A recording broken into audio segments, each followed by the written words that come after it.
इमरान प्रतापगढ़ी साहब का नज़म सुनने वाले हैं, तो आप लोग भी इस नज़म को शुरू से लास्ट तक जरूर सुनिएगा। बहुत अच्छा उन्होंने नज़म पढ़ा है। अस्सलाम वालेकुम व रहमतुल्लाहि व बरकातहू। क्या हाल चाल है? उम्मीद करता हूँ खैरियत से होगा। आप सभी लोगों का अकाउंट में वीडियो में खुशामदीद। चैनल पर पहली बार आए तो प्लीज़ चैनल को सब्सक्राइब करके बेल आइकन प्रेस कर ले, ताकि आने वाली हर वीडियो का नोटिफिकेशन आप लोग के मोबाइल पर पहुँचता रहे। चलते हैं, सुनते हैं इमरान प्रतापगढ़ी साहब का नज़म। आपके प्रिंसिपल खालिद अमीर साहब मेरा ख्याल है कई सालों से इस कोशिश में थे कि मैं इस कॉलेज के किसी मुशायरे में तशरीफ लाऊं। फिर किस्मत ने ऐसी पलटी खाई कि मैं सियासत में चला गया, और जब मेंबर ऑफ पार्लियामेंट बना तब से ये लगातार कोशिश में थे कि मैं किसी सेमिनार या किसी कल्चरल प्रोग्राम का हिस्सा बनने के लिए एमएच इंटर कॉलेज के किसी प्रोग्राम में आऊं। मैं पिछले 10 दिन से 12 दिन से लंदन में था, मशायरों में गया हुआ था। कल शाम 6 बजे उठ करके एयरपोर्ट आना पड़ा। गाजीपुर ने अभी थोड़ी देर में सब व्यवस्था ठीक हो जाएगी, अभी चुप रहो आप लोग, हो जाएगी। उनका भी काम जरूरी है, वो रिकॉर्ड नहीं करेंगे तो कल को आप यूट्यूब पे कैसे देखोगे, तो वो भी जरूरी है, सारे काम जरूरी है, तो वो भी होने दें। यहाँ मौजूद मजहर हुसैन साहब, डॉक्टर ओम शंकर साहब, वारिस हसन खान साहब, शहनवाज खान साहब, अनिल दुबे जी, मार्कंडेय सिंह जी, सुनील जी, हमारे जिला अध्यक्ष संदीप विश्वकर्मा जी, हमारे बिहार के स्टेट चेयरमैन माइनॉरिटी डिपार्टमेंट के उमैर खान साहब, शिबली मंजूर, शाकिर अली जी, महमूद खान साहब, बाकी तमाम साथी। यहाँ करके एक चीज का एतराफ करता हूँ कि मैं खालिद अमीर साहब को सिर्फ प्रधानाचार्य समझता था, मुझे लगता था कि ये सिर्फ प्रिंसिपल हैं, लेकिन आज समझ में आया कि अपने आप में पूरे नेता हैं माशाअल्लाह, और मिशन को आगे ले जाने के लिए तो मुझे लगता है एक बार जोरदार ताली उनके लिए बजनी चाहिए। और का कोर्ट मेंबर बना, तो ये मेरी खुशनसीबी है कि उस इदारे से अब मेरा भी जुड़ाव है। हालांकि मेरी पढ़ाई इलाहाबाद विश्वविद्यालय से हुई है, मैं हिंदी साहित्य का विद्यार्थी रहा हूं, लेकिन मेरा मानना है कि आपको जो लड़ाई लड़नी है उस लड़ाई के लिए आपकी विचारधारा महत्वपूर्ण है। आप किस संस्थान से कहां से पढ़ के आए हैं, हमको उड़ने के तरीके न सिखाओ यारो, पेड़ से आए हैं पिंजरे से नहीं आए हैं। शख्स का नाम राही मासूम रजा था, तो मुझे लगता है कि मैं एक बहुत खूबसूरत सरजमीन पर खड़ा हूं, और अच्छी बात यह है कि हम गर्ल्स ब्लॉक के हॉल का उद्घाटन करने के लिए और जिस विषय पे बात करने के लिए खड़े हैं, मुझे बहुत खुशी हो रही है कि एमएच इंटर कॉलेज ने आज जो प्रोग्राम किया है उसमें मर्दों के लिए, लड़कों के लिए नीचे बैठने की व्यवस्था की है और खवातीन को, बेटियों को ऊपर बिठाया हुआ है। ये एक बदलते हुए हिंदुस्तान का सबूत भी है। हम चाहते हैं हमारी बेटियां इसी तरह से आगे बढ़ें। कभी किसी ने एक शेर कहा था कि जमाने भर में बड़ी घर की शान बेटी से, चमकता रहता है, महकता रहता है घर का जहान बेटी से, जरूरी ये नहीं बेटों से नाम रोशन हो, मेरे नबी का चला खानदान बेटी से। तो बेटियां पढ़ेंगी, आगे बढ़ेंगी तो शायद ज्यादा बेहतर होगा। मैं आज सोच के आया था कि मैं शायर बन के आज माइक पे नहीं खड़ा होऊंगा, सिर्फ सियासतदान बन के खड़ा होऊंगा, बात करूंगा आपसे एक मुकर्रिर की हैसियत से, लेकिन पिछले 3 घंटे में मुझको मेरी इतनी नज़्में सुनवाई हैं प्रिंसिपल साहब ने कि मुझे खुद ऐसा महसूस हो रहा था कि मैं सेमिनार में नहीं बल्कि किसी मुशायरे में बैठा हुआ हूं। और खुद प्रिंसिपल साहब ने भी इतने शेर सुनाए माशाअल्लाह कि ऐसा लगा कि प्रिंसिपल खालिद अमीर साहब नहीं बल्कि मुशायरे का कोई शानदार सा नाजिम माइक पर खड़ा है, और उनके हाफिजे की दाद देता हूं, उनके इंतखाब की दाद देता हूं। तो थोड़ी देर आपसे गुफ्तगू करूंगा, थोड़ी संजीदा गुफ्तगू करूंगा, बीच में देने की हिम्मत रखता है। मैं इस सरजमीन पर खड़ा होकर के सोशल जस्टिस के लिए बात करने के लिए यहाँ खड़ा हूं, और एक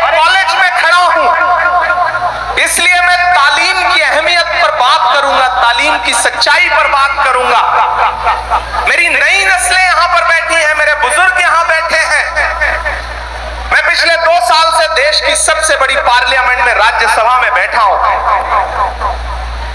जब मुझे राज्यसभा में पहली बार लब खोलने का मौका मिला, बोलने का मौका मिला, तो मैं जानते हैं मैंने किस विषय को चुना, किस टॉपिक पे बोलना पसंद किया। मैंने इलाहाबाद यूनिवर्सिटी की फीस वृद्धि के खिलाफ बोला, मैंने अलीगढ़ मुस्लिम यूनिवर्सिटी में हुए जुल्म के खिलाफ बोला, मैंने जामिया यूनिवर्सिटी की लाइब्रेरी में बरसाई गई लाठियों के खिलाफ बोला, मैंने जेएनयू से गायब हुए नजीब की मां के आंसुओं को आवाज दी। मैंने पार्लियामेंट में सबसे पहले जब अपनी जबान खोली, बोलने का मुझे मौका मिला, तो मैंने तालीम और तालीमी इदारों के बारे में बात की। आप समझ सकते हैं कि मेरी फिक्र क्या है, मेरी सोच क्या है। मैं एक बहुत दिल से यहां एक बात का एतराफ करता हूं कि आज जिस जुल्म के आप शिकार हैं, उस बिन पढ़े अब गुजारा नहीं है। कोई सियासी रहनुमा खड़ा होकर आपसे ये कभी नहीं कहेगा, लेकिन मैं कहने की हिम्मत कर रहा हूं क्योंकि मैं चाहता हूं कि सच्चाई से रूबरू होना जरूरी है। वक्त की ये जरूरत समझ लो, बिन पढ़े अब गुजारा नहीं है। ना कोई रहनुमा ना हुकूमत, कोई भी अब तुम्हारा नहीं है। ना कोई रहनुमा ना हुकूमत, कोई भी अब तुम्हारा नहीं है। इब्तिदा लफ्ज़ इक़रा से यारो, जिसके कुरान की हो रही हो। इब्तिदा लफ्ज़ इक़रा से यारो, जिसके कुरान की हो रही हो। कौम ऐसी भी रह जाए जाहिल, ये खुदा को गवारा नहीं है। कौम ऐसी भी रह जाए जाहिल, ये खुदा को गवारा नहीं है। और एक शेर सुनना कि तुम पढ़ो और पढ़ कर लिखो सब, वरना तारीख बदली मिलेगी। अभी डॉक्टर ओम शंकर जी बोल रहे थे तो उन्होंने कहा इमरान साहब अब आप सिर्फ प्रतापगढ़ के नहीं हैं, पूरे भारत के हैं, इसलिए अपना नाम बदल लीजिए। मैंने कहा यही कोशिश तो सरकारें कर रही हैं कि अपना नाम बदल लीजिए। हम एहतजाजन अपना नाम नहीं बदलेंगे, वो और होंगे जो मैखाने में जाके पीते हैं, हम जहां पीते हैं मैखाना बना लेते हैं। हम जिस मिट्टी में पैदा हुए हैं वही मिट्टी हिंदुस्तान है, हम जिस गांव में पैदा हुए हैं वही भारत है। कभी शाहिद ने शेर कहा कि जो भी मिलता है उसी को देखने लगता हूं मैं, क्या करूं मजबूरियां हैं गांव से आया हूं मैं तेरे साहिल पे आया था कि देखूं तेरा ज़र्फ, ऐ समंदर किसने तुझसे कह दिया प्यासा हूं मैं। हम गांव की मिट्टी से आए हुए लोग हैं और यहाँ बैठे हुए बच्चों से मैं एक बात कहना चाहता हूं मेरे भाई। खालिद अमीर साहब कह रहे थे कि जो गरीब बच्चे हैं वो यहाँ आते हैं, जो पढ़े लिखे बच्चे हैं, जो अमीर परिवारों के बच्चे हैं वो इंग्लिश मीडियम स्कूल में जाते हैं। मैंने अपनी बेसिक शिक्षा जो है वो प्राइमरी से पूरी की, हाई स्कूल तक सही से खड़ी हिंदी बोलनी नहीं आती थी। मैं यहाँ एतराफ कर रहा हूँ इस बात, क्योंकि हम ऐसे गांव में पैदा हुए जहां औधी बोली जाती थी, खड़ी हिंदी नहीं बोली जाती थी। खड़ी हिंदी बोलने में टांगे कांपती थी, पांव कांपते थे। वालिद साहब चूंकि घर का सबसे बड़ा बेटा था तो वालिद साहब नहीं चाहते थे कि पढ़ने के लिए मैं गांव छोड़ करके 70 किलोमीटर 80 किलोमीटर इलाहाबाद जाऊं। वो चाहते थे कि गांव के ही किसी डिग्री कॉलेज में एडमिशन ले लूं, ग्रेजुएशन कर लूं, पोस्ट ग्रेजुएशन कर लूं, डिग्रियां ले लूं। तो वायरल होने का जमाना है, आपका एक वीडियो वायरल होता है और बड़े बड़े धन्ना सेठ घर पे बैठे रहते हैं और उस बेटे का इंटरव्यू लेने के लिए पूरी दुनिया की मीडिया चली आती है। ये बदला हुआ जमाना है, ये सोशल मीडिया का जमाना है, मीडिया का जमाना है। पहचानो। स्पेशलाइजेशन का जमाना है।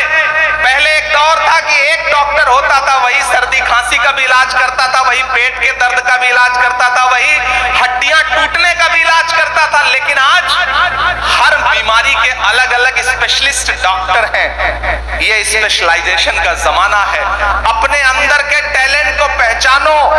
और ये जो चारों तरफ सामाजिक तौर पे अन्याय हो रहा है और आपको लग रहा है कि इस सामाजिक अन्याय के दौर में आप कहां खड़े हैं, तो मैं आपसे ये कहना चाहता हूं। अभी मैं एक चैनल को इंटरव्यू दे रहा था तो मुझसे कहा गया कि इमरान साहब, अकलियतों के घरों के सामने बुलडोजर खड़े हैं, ट्रेनों में उनको लिंच करने की कोशिशें की जा रही हैं, आप क्या कहेंगे, आप कैसा हिंदुस्तान देखते हैं? तब मैंने उनसे एक बात कही थी कि मैं आने वाले 10 सालों बाद एक ऐसा हिंदुस्तान देखता हूं जो इतना खूबसूरत होगा, इतना खूबसूरत होगा कि हर मजलूम अपने हक के लिए अपनी सदाएं खुद बुलंद करेगा। क्यों बुलंद कर लिया? हमारे पास यूनिवर्सिटियां बहुत हैं।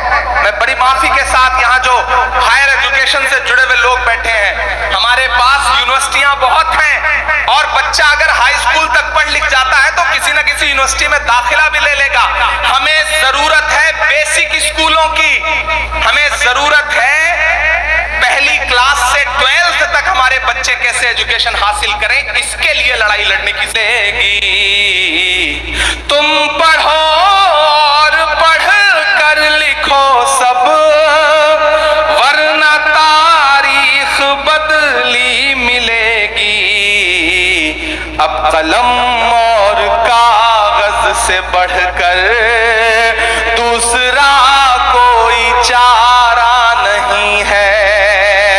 अब कलम और कागज से बढ़कर दूसरा कोई चारा नहीं है। गलतियां तो हुई हैं, हम जब अपना गिरेबान पकड़ के उसमें झांकेंगे तब शायद हमें एहसास होगा कि हमसे चूक तो हुई है, कहीं ना कहीं चूक तो जरूर हुई है। मैं एक मतला और 2 शेर सुनाता हूं, फिर आपसे थोड़ी सी संजीदा गुफ्तगू करूंगा कि आज तारीख है हैरान, कहां चूक हुई। सुनिएगा गाजीपुर वालों, और इसे घर लेकर के जाइएगा और रात की तन्हाई में जब सुकून से बैठिएगा तो सोचिएगा कि आपके हमउम्र एक बेटे ने, एक भाई ने आकर के बड़ी संजीदा सी एक बात कही है कि आज तारीख है हैरान, कहां चूक हुई। हमारी नस्लों का अलमिया क्या है? हम अभी पिछले 300-400 साल से बाहर ही नहीं निकल पाए। हर चौराहे पे नवाब साहब बैठे हैं, हर चाय की दुकान पर शहंशाह बैठा हुआ है अपनी दुनिया में मस्त। समाज से कोई लेना देना नहीं है। मैं उसके लिए ये मिसरा पढ़ रहा हूं कि आज तारीख है हैरान, कहां चूक हुई। सोचिएगा कभी सुल्तान, कहां चूक हुई। सोचिएगा कभी सुल्तान, कहां चूक हुई। तुम पे दौलत भी है, तादाद भी, ताकत भी है। तुम पे दौलत भी है, तादाद भी, ताकत भी है। फिर भी हो बेसरो सामान, कहां चूक हुई। फिर भी हो बेसरो सामान, कहां चूक हुई। और एक बड़ा कड़वा शेर पढ़ता हूं कि हल हुआ करते थे दुनिया के मसाइल जिनसे, हल हुआ करते थे दुनिया के मसाइल जिनसे। मसला अब है मुसलमान, कहां चूक हुई। मसला अब है मुसलमान, कहां चूक हुई। और ये जो शेर पढ़ने जा रहा हूं, अब तक जो कुछ बोला है वो एक तराजू पर,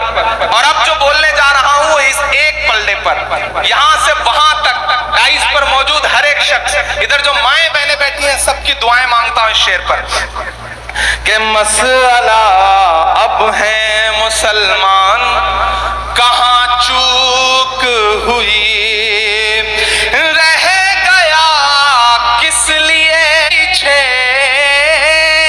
रह गया किस लिए तू इल्म हुनर में पीछे, है तेरे पास तो कुरान कहाँ चूक हुई, है तेरे पास तो कुरान का, बस यही एक खराबी है मेरे अंदर भी, सोचता रहता हूँ इमरान कहाँ चूक हुई, सोचता रहता हूँ इमरान कहाँ चूक हुई। बहुत शुक्रिया, बहुत मोहब्बतें, एक बार जोरदार ताली बजाइए आप। मुझे पता है आप पिछले 4-5 घंटे से यहाँ बैठे हैं और मुसलसल भाषण सुन रहे हैं, गर्मी बहुत है। मैंने कहा ना, मैं रात में शाम में लंदन से लौटा और सो भी नहीं सका था। लाल किले वाला, हाँ मैं वो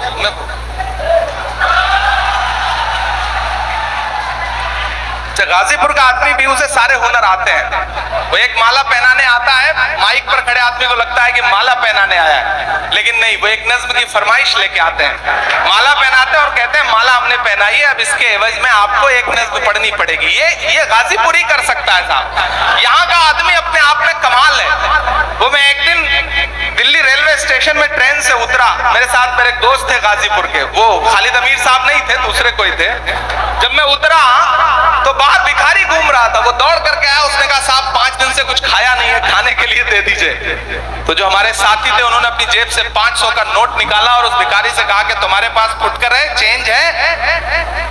तो उसने कहा साहब है। उसने अपनी जेब से तुरंत 400 रुपए के 100 के 4 नोट निकाले, बोले साहब चेंज है? तो उसका 400 देख करके गाजीपुर के भाई साहब ने उससे कहा कि जब तुम्हारे पास पैसा है तो जाओ उसी से कुछ खा लो, हमें देने की क्या जरूरत है। फिर अपना 500 पलट के जेब में रख लिया। ये हुनर गाजीपुर को आता है, अल्हम्दुलिल्लाह।